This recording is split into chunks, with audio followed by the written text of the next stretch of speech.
la façon dont se présente le fruit noir. Par exemple, il y a sûrement ceux qui font une sorte de lente préparation qui les font s'acheminer vers le trou noir. Et puis il y a les autres qui sont comme à tout instant saisis, je dirais, par le charme que la mort exerce sur eux, sur nous. Le charme, faudrait bien s'expliquer là-dessus. Cette façon de s'approcher, de la contourner, de la provoquer. On croit qu'on est maître à un moment donné.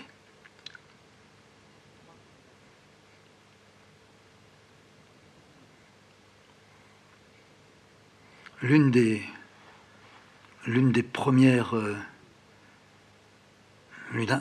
contacts, l'une des premières grosses sensations que j'ai eues,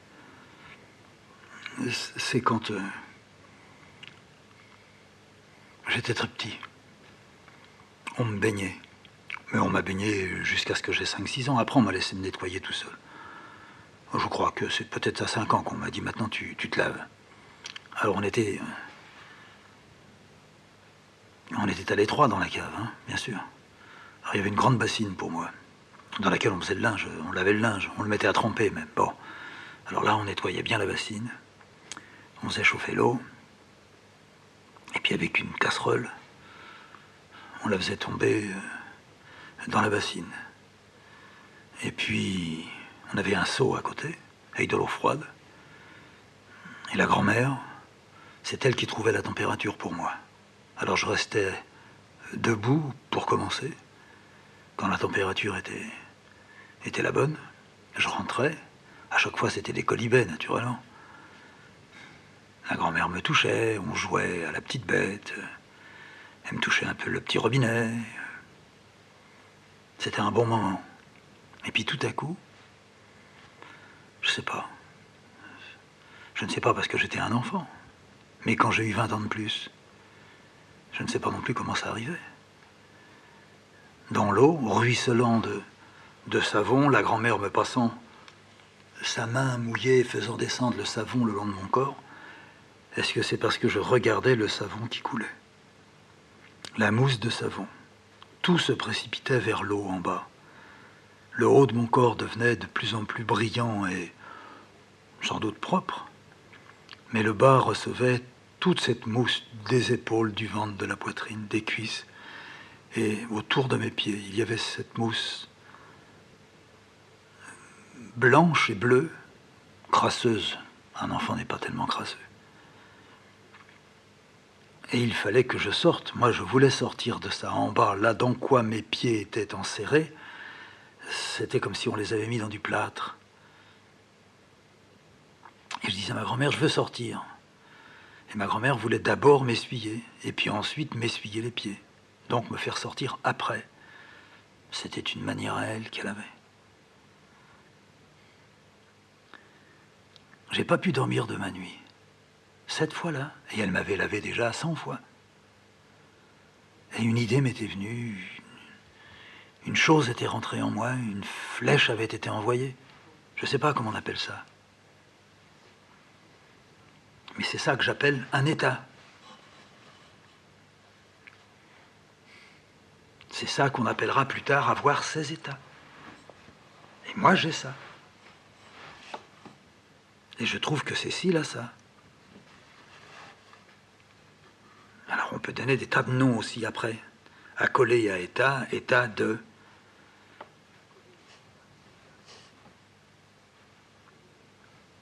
J'ai pas dormi. Le lendemain, je ne sais pas quel jour c'était. Je ne suis pas allé à l'école. Il n'y avait peut-être pas d'école. Je crois que j'avais... Oh oui, s'il n'y avait pas d'école, c'est que j'avais au moins 6 ans. Mon père, je ne sais pas, travaillait peut-être avec ma mère sur le marché. L'oncle était là. Heureusement. Bon, je me suis levé le matin. Je ne savais pas comment on allait faire dans la journée, si la grand-mère allait me promener, si l'oncle allait m'emmener avec lui au bord de l'eau, si on allait aller au-devant de mes parents, porter les paquets avec eux, revenir à la maison à 1 heure. Pendant ce temps-là, la grand-mère aurait fait cuire le repas. La vie, la belle vie d'une famille. J'ai passé ma matinée, enfin une partie de ma matinée. D'abord, j'attendais l'oncle, qui n'est pas descendu tout de suite. Et puis, j'avais pris le petit déjeuner. Et je suis passé dans la cour. Dans la cour, il y avait une remise. Dans la remise, mon père, mon oncle mettaient leur bicyclette. Ma grand-mère, elle avait son savon. Ma mère mettait son linge sale. Je suis allé dans la remise. Dans la remise, il y avait les outils de mon père. Et mon père, il était un grand bricoleur. Alors il avait de tout. Aussi bien des clous, des vis. Il avait ce qu'on appelait de la terre à feu. La terre à feu, c'était de la terre à four. Et la terre à four, elle servait à refaire le foyer de la petite cuisinière, de toutes les cuisinières de pauvres. Parce que le foyer se trouait, parce que la tôle se fendillait, parce qu'il y avait des émanations de boulets, de fumée, de bois. Et tous les 2-3 mois, la terre à four, elle avait cuit à force d'avoir été chauffée. Parce qu'on en mettait aussi un peu dans le four, c'est ce qui tenait le four à chaud, pour mettre de la viande dedans, pour mettre des légumes. Il y avait donc un grand sac de terre à four. Et moi d'ailleurs, je touchais beaucoup à la terre à four. Quand mon père la passait, ou quand un cousin de ma mère venait, qui était fumiste, j'aimais l'aider à faire comme de la pâte à crêpes avec la terre à four. Un peu plus dur que de la pâte à crêpes. Comme de la purée. Puis on la disposait, puis on la laissait sécher toute la nuit, puis le lendemain, elle était rose un peu. Et puis le lendemain, c'était sec, on allumait, et la cuisinière tirait, il n'y avait plus un gramme de fumée qui rentrait dans la pièce. Je vais dans la remise. Je ne sais pas ce que je vais faire dans la remise. Peut-être que je vais toucher aux bicyclettes. Je vais mettre la bicyclette à l'envers, la selle et le guidon par terre, et je vais tourner les pédales. Zzzz, puis je vais lâcher la pédale. Et puis la roue va tourner pendant longtemps. 3-4 minutes. Si elle est bien huilée, si elle a été bien serrée, bien mise en équilibre, ça fait comme une roue de loterie. Avec un petit bout de bois, je vais le mettre sur les rayons, puis je vais entendre... Ça devrait me plaire. Ça m'a plu. Pourquoi ça ne me plairait pas maintenant? Alors je le fais. Je ne suis pas désœuvré. Au contraire, j'ai beaucoup d'œuvres. Beaucoup d'œuvres en moi et autour de moi. J'ai des objets qui se prêtent à tout. Alors je l'ai fait 1 fois, 2 fois, 3 fois. C'était la bicyclette de l'oncle. Après, j'ai arrêté. J'ai mis ma main sur le pneu. Je l'ai retourné comme j'ai pu. Je l'ai reposé le long du mur. Puis je suis resté là. Je regardais. La remise était pleine de toiles d'araignée au plafond. Elle prenait l'eau au-dessus. Elle nous était prêtée. Mais malgré tout, il fallait que mon père donne une petite pièce. Oui. Ah, on faisait pas de cadeaux à l'époque. On en fait peut-être pas maintenant, mais à l'époque, avec des gens dont il y avait seulement une paye qui rentrait, oui. Le propriétaire, il était le propriétaire. Après, il y avait eu un gérant, il était pire que le propriétaire. Et pourtant, ça ne lui appartenait plus. Alors j'ai regardé les outils du père, puis les cordages du père. Puis de l'autre côté, le sac de terre à four du père. Puis à côté, le sac de plâtre du père. Oh, si l'oncle y descendait, j'y aurais dit on refait le four. Mais le four, il avait été fait il y avait si peu de temps. Il y avait l'eau dans la cour, il y avait un robinet. Je suis sorti, j'ai rempli une cuvette. Puis je suis revenu dans la remise. Puis là, je savais pas ce que j'allais faire. Est-ce que je refais encore avec la bicyclette, la loterie? Je fais les 2 roues. Les 2 roues arrière. La bicyclette de mon père, la bicyclette de l'oncle. Je donne 10 coups de pédale à l'une, 10 coups de pédale à l'autre, et je vois celle qui s'arrête la première. Non. Je construis mon projet, je le réalise pas. Je regarde encore du côté de la terre à four et du plâtre. Allez, j'y vais. Dans la cuvette qu'a de l'eau, je mets des poignées de plâtre. Et puis des poignées de terre à four. Puis je commence à touiller. Et puis c'est liquide. Trop liquide. Alors je remets de la terre à four. Une de chaque. Terre à four, plâtre. Terre à four, plâtre. Puis je touille. Ah, ça devient beaucoup plus dur. Qu'est-ce que je vais faire de ça? Mais à 6 ans, on ne sait pas ce qu'on va faire. C'est le fait de faire qui est qu'on fait. C'est pas ce qu'il y aura après. Après, bah, je serai emmerdé, je vais laisser la cuvette. Et puis je vais partir. Et puis mon père il dira, mais qu'est-ce qui t'a pris à faire ça? Pour le moment, je ne sais pas ce que je lui dirai. Je laisserai tout comme ça en plan. Et puis ça devient plus que dur. J'arrive à, comme disait le cousin de ma mère, le fumiste, ça prend. Alors je ne sais pas pourquoi, comment je suis arrivé à ça. Je sais que j'ai ressenti quelque chose. J'ai ressenti quelque chose. Sans doute parce que je venais de trouver. Je venais de trouver ce que j'allais faire de ça. Parce que ça, tout ce que je pouvais faire, c'était aller le mettre dans les chiottes, et dans les chiottes, je les aurais bouchées. Je ne pouvais pas les mettre dans la cour. Dans la cour, on allait le voir. Alors, j'ai dévié dans mon projet. Mon raisonnement, si raisonnement il y avait, il est devenu un véritable événement à ne pas commettre. C'était pas du crime, mais c'était pas bien du tout. J'étais en culotte et en chemise. J'avais mes chaussons. J'ai retiré mes chaussons. J'ai enfoncé mes 2 pieds dans la cuvette. C'était froid. C'était ni agréable ni désagréable. C'était la grande surprise. Puis je me suis penché. J'ai fait descendre mes bras. Puis j'ai mis mes 2 mains à côté des pieds, dans la terre à four. Puis je suis resté là.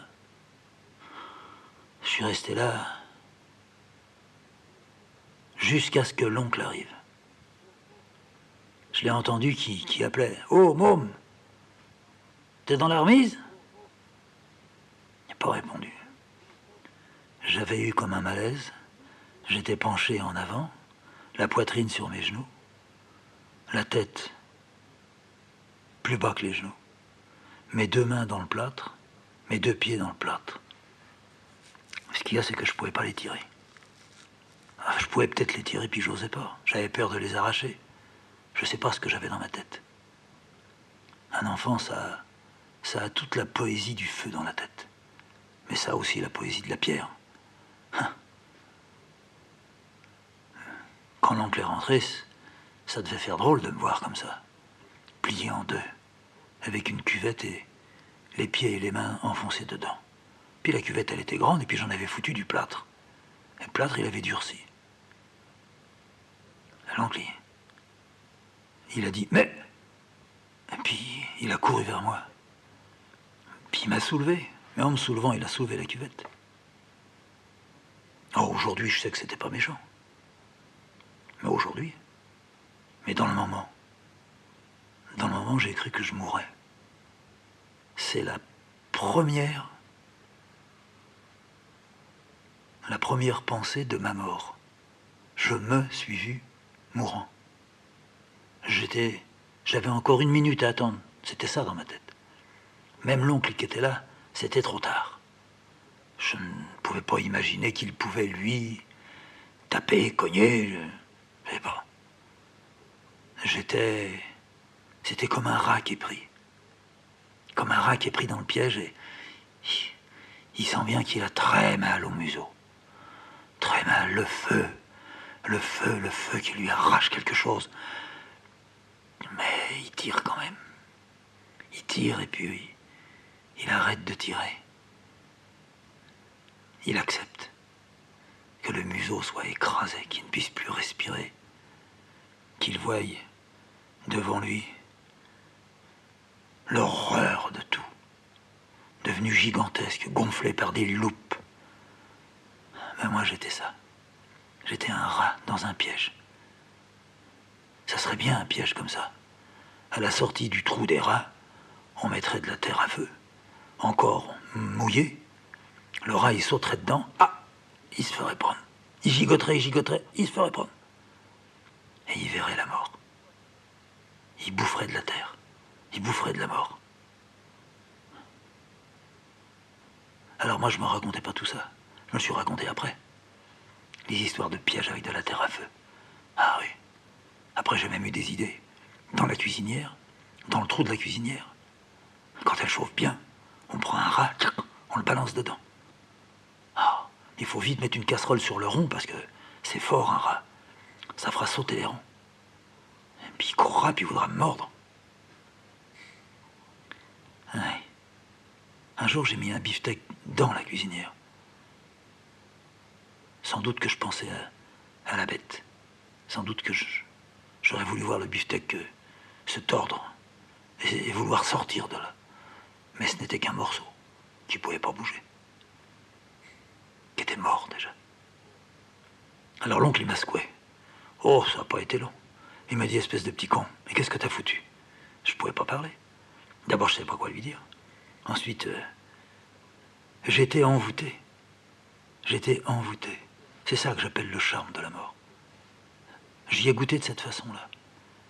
Lui aussi, l'oncle, il y avait goûté de cette façon-là. Et puis je crois que tous à la maison, ils y avaient goûté. Peut-être que la grand-mère n'y avait pas goûté. Je sais pas. Suzanne la femme, elle y avait goûté puisque elle m'avait dit que son mari était mort dans son lit. Elle avait été touchée par le charme puisque elle s'était pas tuée et elle voulait connaître un autre type. Puis à peu près tous c'était comme ça. Dans la suite, tous ceux que j'ai rencontrés, c'était ça. Même celui qui tombait avec une balle en plein dans le front. Ah.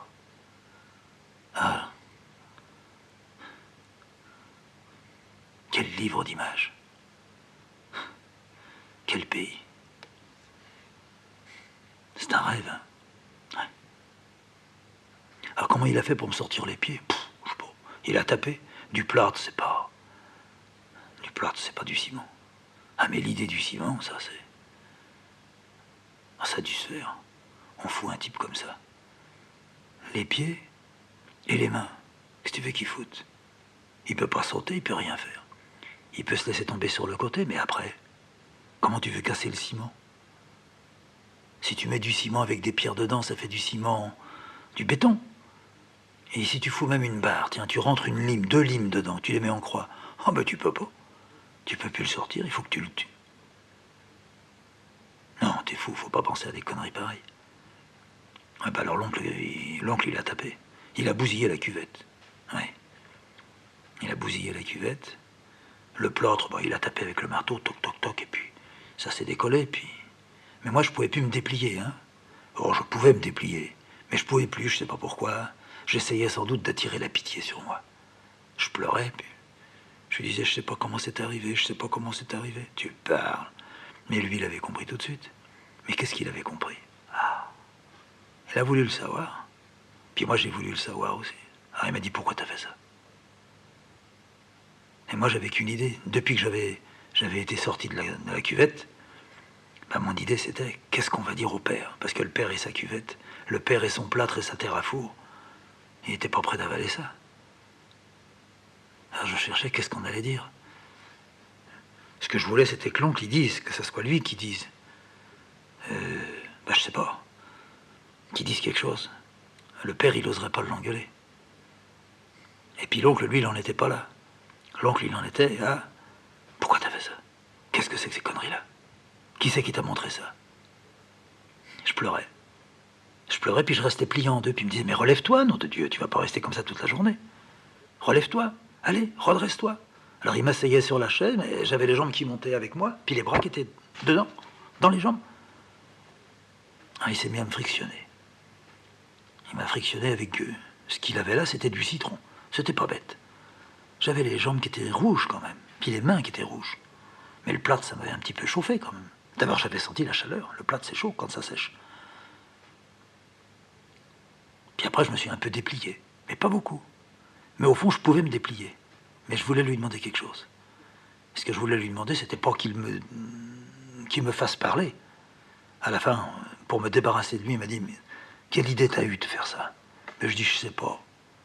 Je voulais jouer, puis je me suis pas rendu compte que ça séchait vite, et puis j'avais les mains, j'ai voulu, je sais pas. Mais comment t'as mis tes pieds, alors, si t'as mis tes mains? J'avais mis un pied, et puis je suis pas arrivé à le sortir, alors j'ai mis l'autre dedans pour le tirer, puis alors c'était l'autre que je pouvais pas tirer. Ah, tu me prends pour un con, hein. Non, après j'ai voulu, avec mes mains, sortir les pieds, puis j'ai pas pu sortir les pieds ni les mains. Alors, oui, on peut pas dire que tu mens. Tu sais pas mentir. Tu veux que je te dise? Eh ben, il va falloir dire au père qu'est-ce qui est arrivé. Oh, c'est exactement ce que je voulais qu'on aborde là. Je lui dis, alors comment on va dire? Alors, ou bien on lui dit la vérité. T'as fait une connerie. Qu'est-ce que tu penses? Non, faut pas lui dire ça. Bon. Eh ben alors on dit autre chose, oui. Et alors qu'est-ce qu'on dit? C'est toi qui vas le dire, c'est toi qui vas trouver. Toi, tu sais mentir. Ah, tu vois. Ben, j'ai déjà trouvé ce que je vais lui dire. Je vais lui dire que j'ai un copain qui est venu, qui m'a demandé si j'avais de la terre à four. Puis que j'ai dit oui. Puis que je lui ai préparé. Et puis qu'il n'est pas venu. Et puis que ça a séché dans la cuvette. Et puis qu'on a abîmé la cuvette. Voilà ce que je vais lui dire. Et tu crois qu'il t'engueulera? S'il veut. Ça fait rien. Ça s'est terminé comme ça. Je sais pas ce qu'il y a eu, je sais pas ce qui s'est dit. Je sais que j'avais reçu l'eau noire sur les lèvres, là. Ouais. Cette eau qui coule dans les grottes, ça je le savais. La grotte du bois de Boulogne, là-bas où il y a la cascade. Pour moi, c'était de l'eau noire qui coulait. Je me serais bien jeté dedans. Mais partout où il y avait quelque chose, c'était l'attirance qu'il y avait, l'attraction, l'aimantation. Non, j'ai été déformé par l'envie de plonger. C'est pour ça que je suis devenu maître nageur. Pendant un moment, je plongeais. Là, je plongeais vraiment. J'allais sur le tremplin et plouf, je tombais dans la Seine. Bien, pas toujours bien.